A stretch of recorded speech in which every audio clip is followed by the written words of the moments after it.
Hey loves, welcome to The Quick Tip. I'm your host, Dejada. And I'm Kamisha, and we are a part of the team at Sista Afya Community Mental Wellness in Chicago.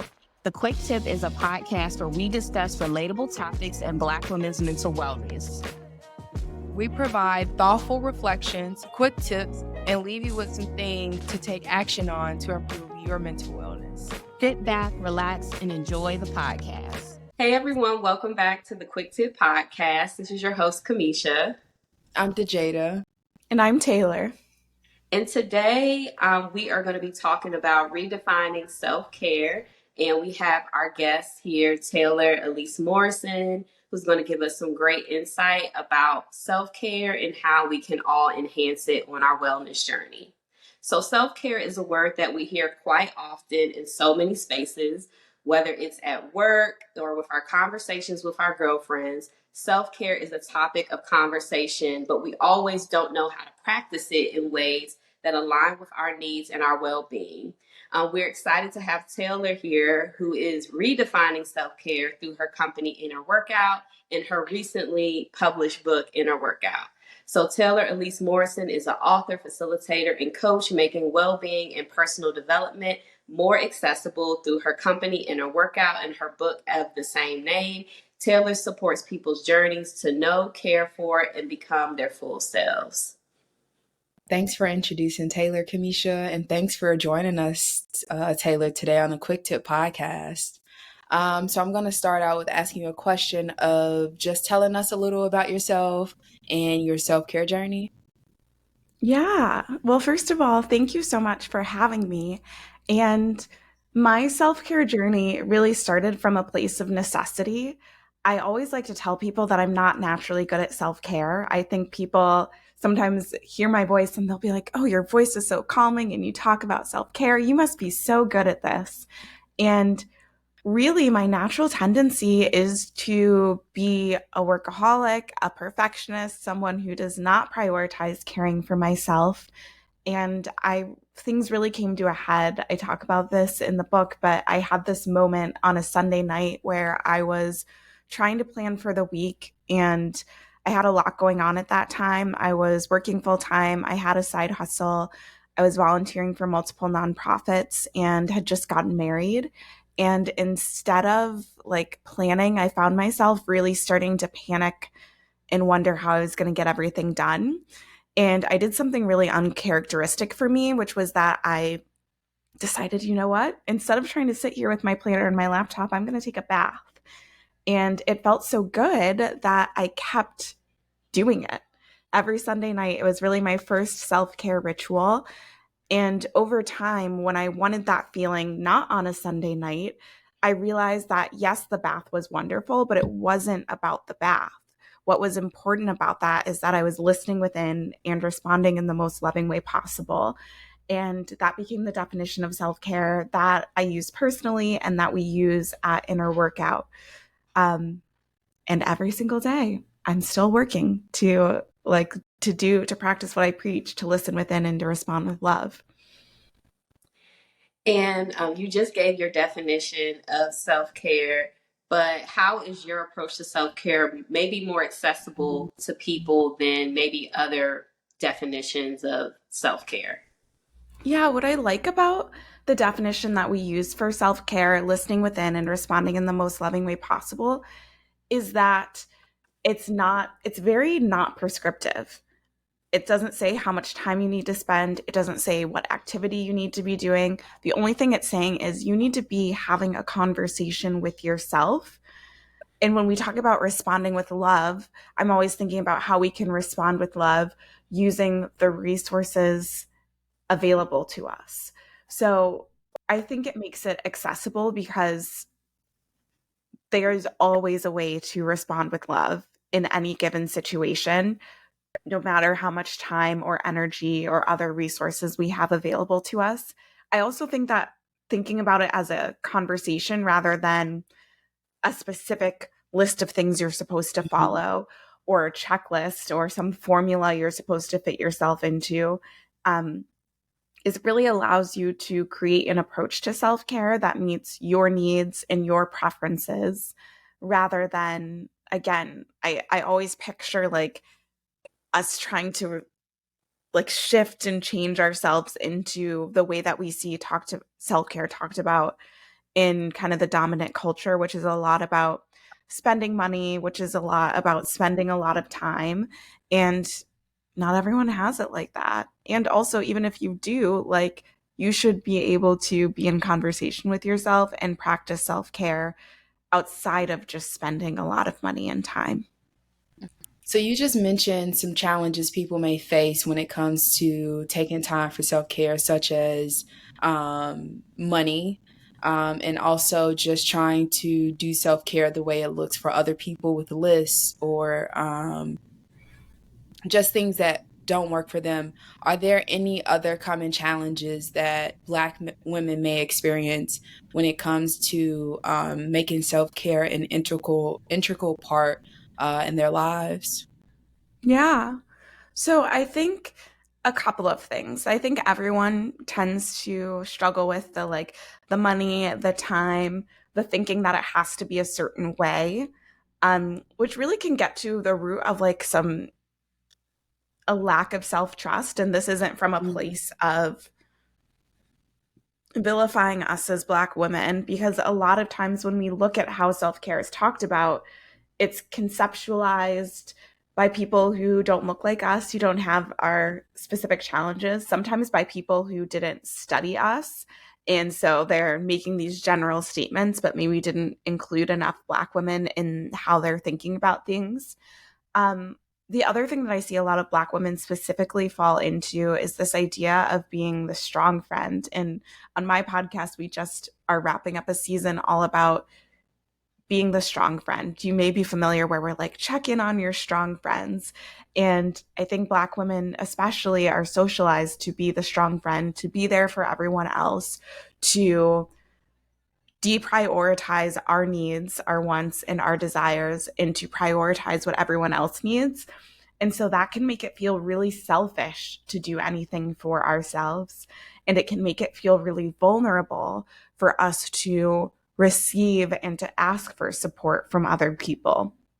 So I would actually argue that that's one of the biggest barriers for Black women is this social conditioning, which again, like for a long time protected us, but now it's not as useful. I don't think it was ever 100% useful, but when I look at like our lineage as Black women and how we've been able to hold space for the entire Black community, Mhm. it's because of some of these kind of coping and being the strong friend that we have to learn how to let go of.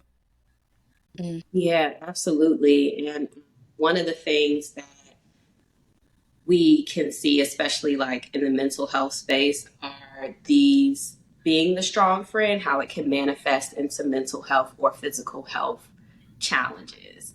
And being the strong friend and being the strong Black woman is something that's talked about a lot.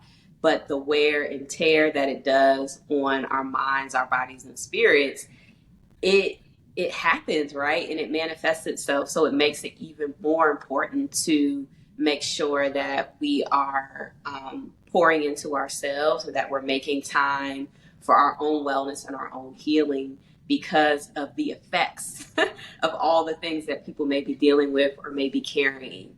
So, in your book, Inner Workout, you talk about these 5 dimensions of well being, which I think are awesome. And I would love for you just to share a little bit more about the 5 dimensions of well being, and how it can help people to go deeper with understanding how to practice self care.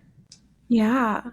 So the first like major turning point for me in my self-care journey was this definition of self-care and really getting away from self-care as an item on my to-do list to self-care as a conversation. The second big turning point was these 5 dimensions of well-being. So they're inspired by this yogic concept of the koshas. And like you said, there's 5 dimensions. Before I go into them, I'll tell you what they did for me. What they did for me is they helped me realize that there were multiple parts of me that needed care, not just my body or not just my mind. It also helped me understand that why I might do something for one part of me. Maybe I like go for a walk, but if I'm needing care because I'm feeling lonely, that walk might be good for me, but it might not be the type of care. It might not be tending to the dimension of well-being that I need. So that's what they helped me do. And now I'll give like a brief overview. I'll say there's 5 dimensions, there's 14 subdimensions. We're going to keep it high level for now with the 5 dimensions. So the first is, and first is, there's not really an order. It's just the first in how I tend to talk about it, is the physical dimension of well-being, which is again about being in conversation with your body, what your body says to you and what you're saying to your body. Are you speaking kind things to it? Then there's the energetic dimension, which looks at breath as a way to regulate our energy. And it also looks at the way energy moves throughout our life,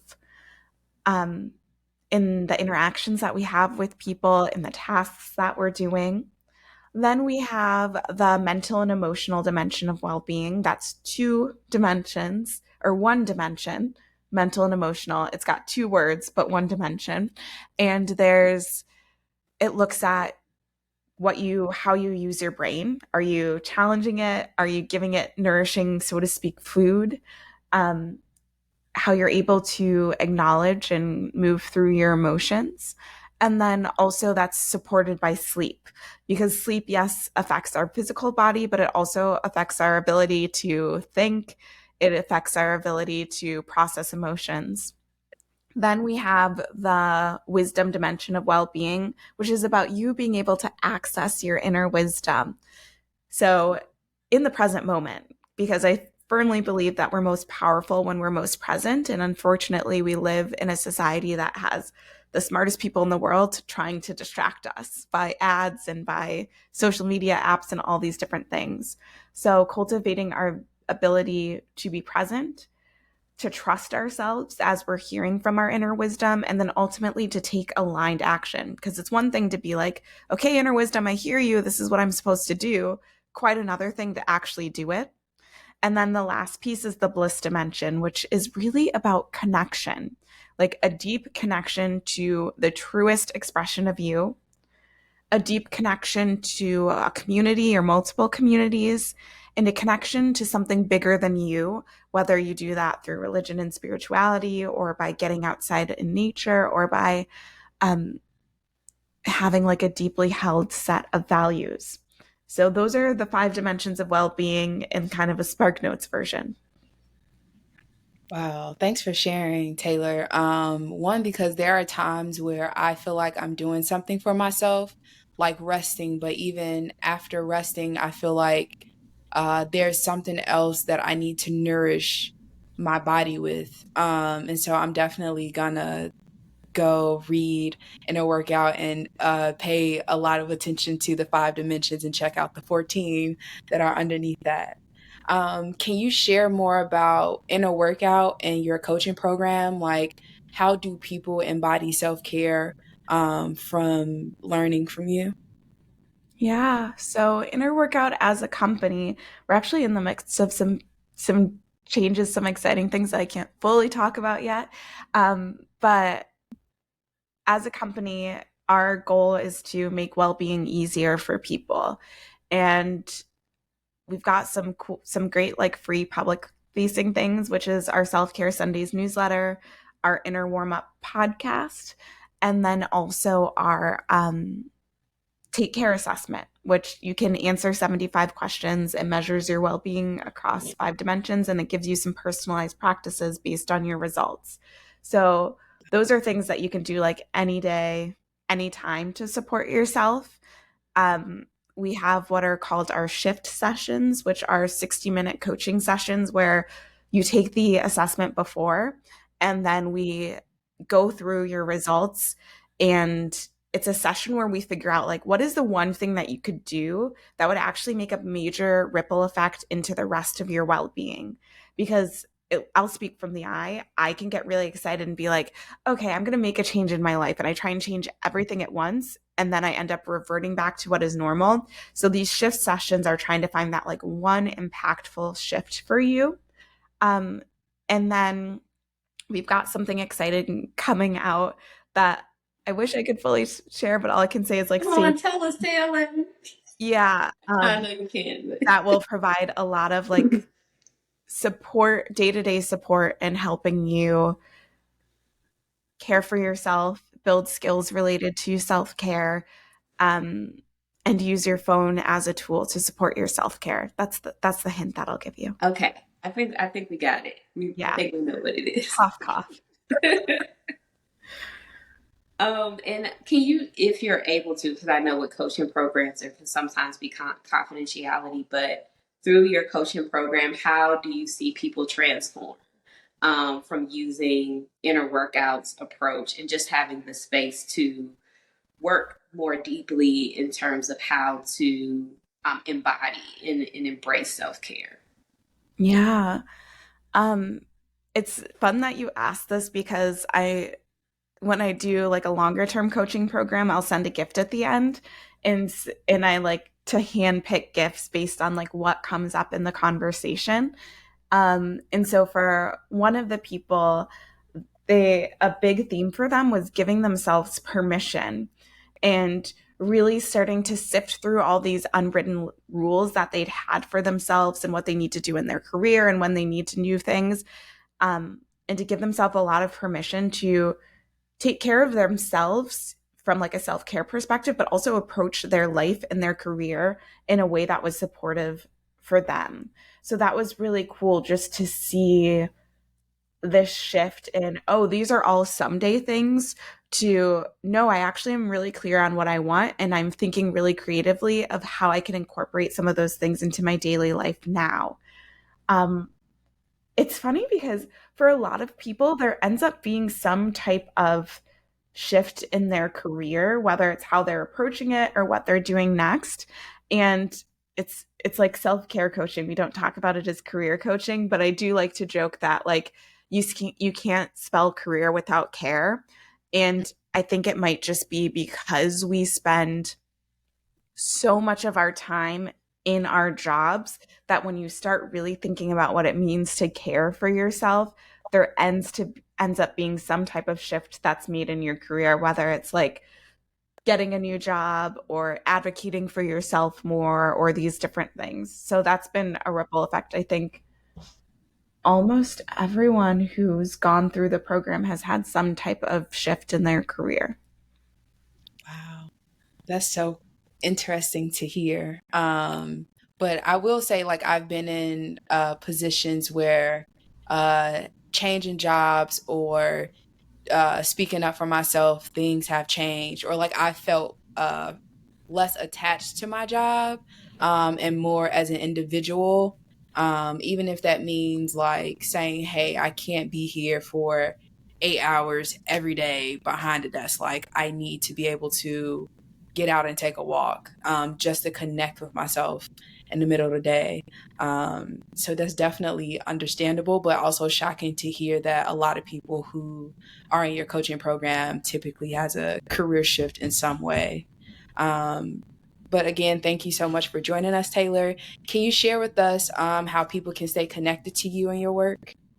Absolutely. The best way is probably to sign up for the Self-Care Sunday newsletter. That's where like all of the announcements of whatever is happening comes up. It's there every Sunday. It's got an affirmation, an exploration, and invitations for things that you can try or get connected to. And when the podcast is in season, it links to the podcast and all that good stuff. Thank you so much. Oh, go ahead, Kamisha. And I was going to ask our on the couch question for you. And this is a question that comes from our audience. So Carly has a question. I have multiple responsibilities that take up so much space in my life. How can I make time for self-care? Ooh, Carly. I love this question because it's probably like my most frequently asked question related to self-care. I want to empathize that a lot of times it feels like we don't have time for self-care, especially when we're focused on like these bigger things like, oh, I'm supposed to spend 30 minutes working, or I should be doing this. When we get into those shoulds, that's when we tend to feel like, oh, I don't have enough or I'm not doing enough. What I'll offer to you is that a little bit of self-care can go a long way. So a minute or 2 minutes can do a lot to shift your mood and the way that you're perceiving your situation. So from a mindset shift perspective, instead of thinking, oh, I don't have enough time, I would invite you to think, oh, I have this pocket of time and I can use this 30 seconds to care for myself. And let me share a few ways that you can do that, because I can hear people listening and be like, really 30 seconds, Taylor, or really 2 minutes. So some of my favorite things when I'm short on time are any type of breathing exercise. Can be something simple like extending your exhales. That's going to engage your parasympathetic nervous system, your rest and digest nervous system. And it's like this subconscious way to talk to your brain and your body and say, hey, we're safe right now. It's okay to relax. So doing 30 seconds of that is great. There's another practice that I learned from Dr. Itzai called the 1 minute meditation. And you spend 20 seconds fixing your posture, because even now I'm like, oh yeah, I'm slouching. So find that extra space in your spine. You spend 20 seconds in breath awareness, just noticing your breath. You don't even have to do anything to it. And then 20 seconds doing a quick body scan. Another way to like very simply and practically get yourself grounded. Some of my other favorite things to do when I'm short on time, but I want to do something to care for myself, could be putting on some music and just moving my body, whether that's dancing or stretching. um, Doing a brain dump, which people don't always think about that as a form of journaling, but I absolutely see it as that. And in a minute, I can just be like, okay, here's everything on my mind. I have to get these groceries. I need to call this person back. Did I send that email? Did I do this other thing? And getting it all on paper can be a powerful act of care for yourself, because instead of trying to hold everything all in, you're giving yourself like the support of putting it in front of you, and then you can do something with it. You can start to slot that into time, or you can just give yourself some compassion of, oh wow, yeah, I do have a lot on my mind. I am doing a lot.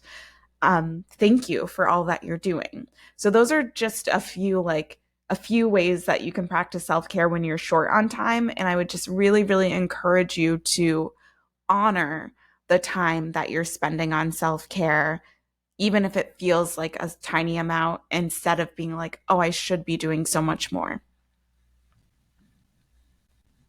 Thank you, Taylor. Yeah, that is a huge one. And that's one of the biggest barriers that can stop people from engaging in self care. It's like, I don't have the time, but there's little pockets of time, like you shared, that you can utilize to begin to practice self care on a regular basis. I know even for myself, like this weekend, I had like so many things to do, and I was like, I'm just going to rest. I'm not going to touch anything for 8 hours, even though, it's a Saturday, and I felt so much better just coming to, what I needed to do. And I felt rested and I took care of myself first.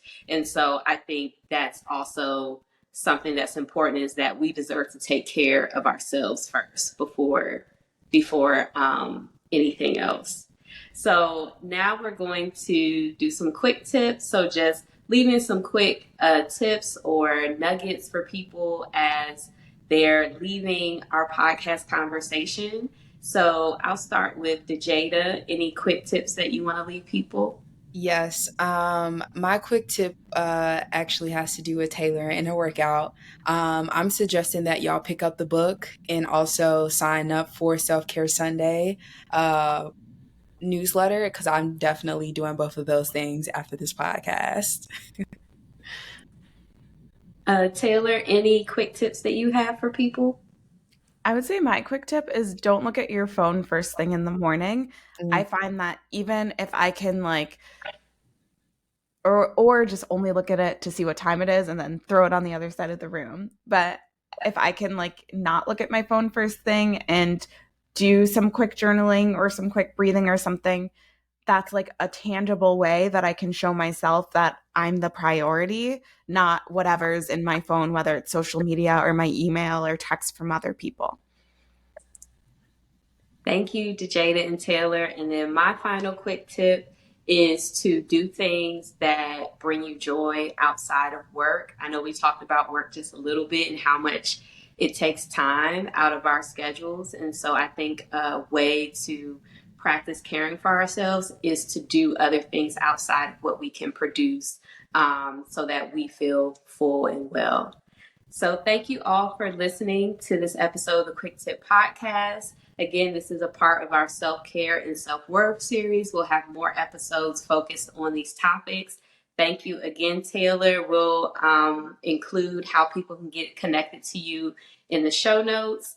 And I hope you all took some great nuggets away about how you can practice and embody self-care in your daily lives. Take care of all of you and be well.